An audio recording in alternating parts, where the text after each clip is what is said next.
ليه مش بشتغل ان درايفر؟ طيب بصوا، هو انا كذا حد يكتب لي كومنتات انت ليه ما بتشتغلش ان درايفر، على اساس ان من وجهة نظرهم ان ان درايفر اسمه إيه ده، فلوسه اكتر، او تمن الرحلات فيه اكبر.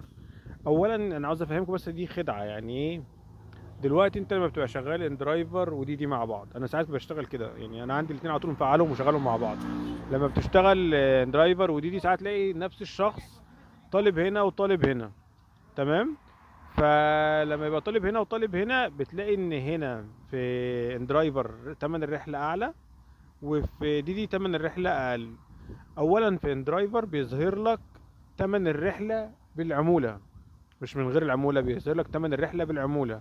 فلو انت مثلا رحلتك مثلا ب 25 جنيه، وهو واخد عمولة 5 جنيه، هو بياخد 10%. يعني مثلا لو 25 جنيه بياخد 2 جنيه ونص. يعني مثلا هتبقى ب27 ونص على اندرايفر. في ديدي هيظهر لك نفس الرحله ب 25 جنيه. ليه؟ لان لان ديدي بيظهر الرحله من غير العموله. ديدي بيظهر الرحله من غير العموله، بيظهر لك الصافي. الدرايفر لا، ما بيظهرلكش الصافي. تمام.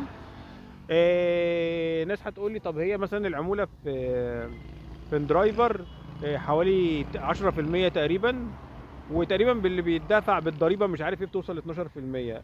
دي العموله فيها 17% المفروض. طيب بص، انا يعني يعني هحول كل النقط اللي انا خلتني احول من الشغل ان درايفر لديدي. اولا كنت بشتغل اصلا يعني ان درايفر بس في الاول، او في الأول قبل ما اشتغل ان درايفر زمان كنت بشتغل اوبر.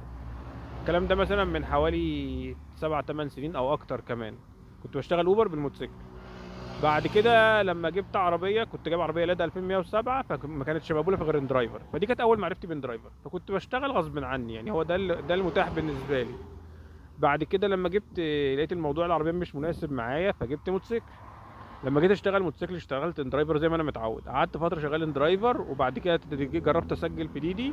لما جربت سجلت في ديدي لقيت الموضوع مختلف تماما، كميه مشاكل وعيوب في ان درايفر ليها حلول كتير في ديدي، فخليني بدات تدريجيا مع الوقت ان انا اشتغل ديدي، وبعد كده مع الوقت خلاص بقى ان درايفر ده جنبي عندي استبن، مكان انا واقف فيه ما فيهوش رحلات والدنيا واقفه خالص او الدنيا مريحه، قام جاي فاتح الاثنين ابلكيشن عشان اطلع من المكان اللي انا فيه. يعني ساعات مثلا ايه، اخد رحله في مكان بعيد شويه او مقطوع او حاجه زي كده، يعني مفيش مكان شغل كتير، فقام جاي فاتح الابلكيشن، اتنين ابلكيشن بيزود فرصه ان انت ممكن تلاقي رحله. طيب دلوقتي ناخدوها واحده واحده. اول حاجه في درايفر، انت لازم تدفع فلوس الاول عشان تشتغل، وليك درجه يعني